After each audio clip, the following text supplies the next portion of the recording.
अरिजीत सिंह कभी भी एक बहुत बड़े सिंगर नहीं बन पाते। दरअसल बात ऐसा है दोस्तों, अरिजीत सिंह जब अपने लाइफ के पहले इंटरव्यू के लिए गए हुए थे 2005 में फेम गुरुकुल में, तो वे वहाँ पर रिजेक्ट कर दिए गए थे।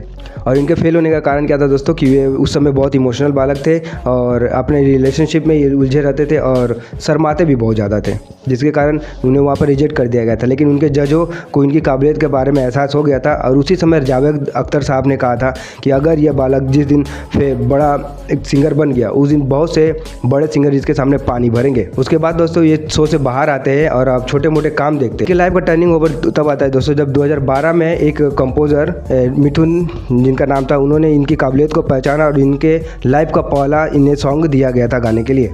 लेकिन उसमें भी कंपटीशन कम नहीं था दोस्तों। उस गाने में भी 3 सिंगर थे, उनमें से तीनों सिंगर थे वे तीनों ही थे और तीनों की आवाज़ प्रथम बारी किसी गाने में रिलीज की गई थी। लेकिन इन तीनों में से अरिजीत सिंह को आवाज़ लोगों को इतनी पसंद आई कि लोग रातों रात ये फेमस कर दिए गए थे।